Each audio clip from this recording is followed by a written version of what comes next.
Saya ada beberapa guru SD datang ke saya. Ini agak-agak masalah besar. Gus, boleh enggak buka ujian nasional yang masih disegel? Semua guru bilang enggak boleh, itu kriminal.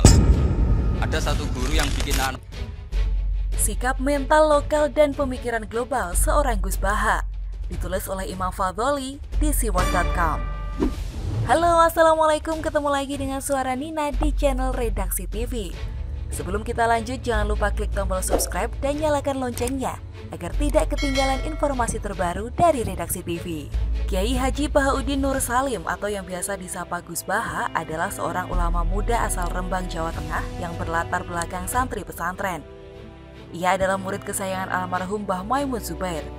Namanya sekarang sangat dikenal, terutama di lingkungan santri dan warga NU atau Nahdiyin. Di media sosial khususnya di YouTube banyak sekali tayangan video yang mempertontonkan bagaimana seorang Gus Baha mengaji atau mengajarkan kepada santri-santrinya tafsir Al-Quran, hadis, ilmu fikih, dan berbagai ilmu-ilmu syariah lainnya. Bagi yang biasa mengikuti pengajian Gus Baha baik secara langsung maupun di YouTube, tentu sudah tidak asing lagi mengenai metode dan bahasa yang dominan digunakan.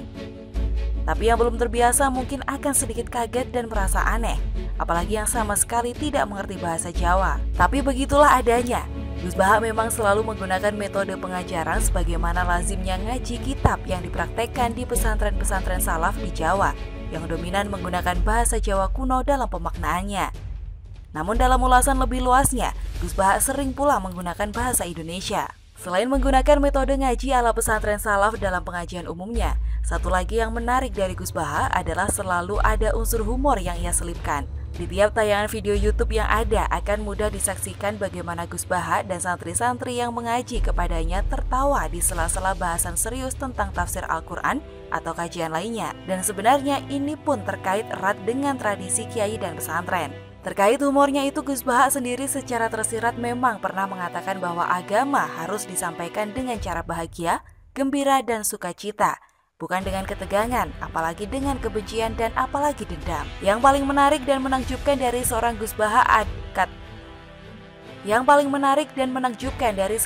Baha dan sepertinya belum ada duanya adalah penampilan fisik dan gaya hidupnya yang sangat sederhana. Saat melangsungkan pengajian, Gus Baha selalu mengenakan kain sarung biasa, kemeja putih pada umumnya, dan peci hitam layaknya yang dikenakan santri. Menariknya lagi, peci yang ia gunakan seperti asal-asalan sehingga ada sedikit rambutnya di bagian depan yang tak tertutupi, dan ini pun menjadi salah satu ciri khasnya.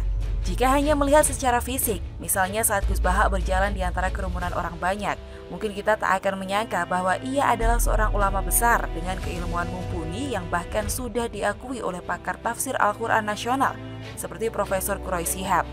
Sungguh jauh berbeda dengan penampilan pada umumnya seorang ulama saat ini. Baha dalam kesehariannya tak ubahnya seperti bapak-bapak di kampung yang masih sempat membonceng dan mengantar anak kecilnya berbelanja di swalayan dengan mengendarai sepeda motor sendiri.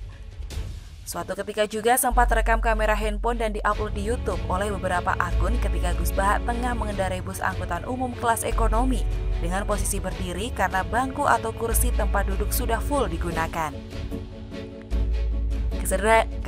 Kesederhanaan yang luar biasa dari seorang ulama ahli tafsir, ahli hadis, dan ahli fikih serta ahli di bidang ilmu-ilmu syariah lainnya seperti yang ditunjukkan Gus Baha ini terbilang langka, sekaligus sebagai harapan besar dan titik balik menuju kejayaan Islam di tengah gaya hidup glamor dan hedonis yang juga sudah melanda kehidupan kiai dan ulama belakangan ini. Gus Baha seperti tak terpengaruh pada gemerlap dan kemewahan dunia. Ia hanya menggunakan fasilitas duniawi seperlunya.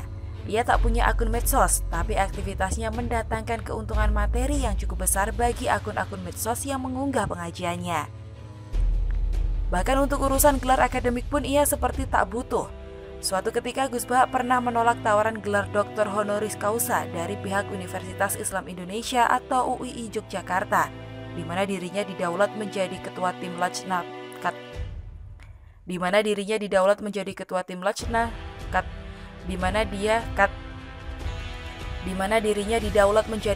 Lajnah Mushaf Al-Quran yang beranggotakan antara lain Profesor Quraish Shihab, Profesor Zaini Dahlan, Profesor Sohib, dan para anggota Dewan Tafsir Nasional lainnya. Fenomena Gus Baha ini mengingatkan saya pada kata-kata populer yang sering diungkapkan oleh budayawan dan seniman terkait global. masyarakat. Fenomena Gus Baha ini mengingatkan saya pada kata-kata populer yang sering diungkapkan oleh budayawan dan seniman terkait global lokal. Semakin global, semakin lokal.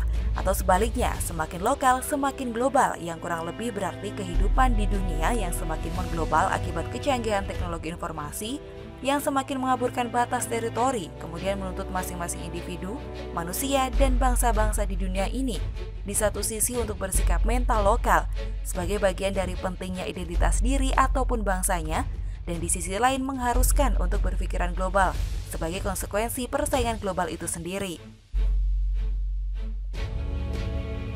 Gus Baha dengan segenap kemampuan yang dimiliki, yang terbilang sudah mengglobal itu dengan sikap mental yang diaplikasikan dalam kehidupan sehari-harinya, di mata saya tampak mempresentasikan sikap mental lokal dan pemikiran global. Karena itu pula saya optimis kehadirannya adalah pula sebagai titik balik menuju kejayaan Islam yang bermula dari mendunianya Islam Nusantara.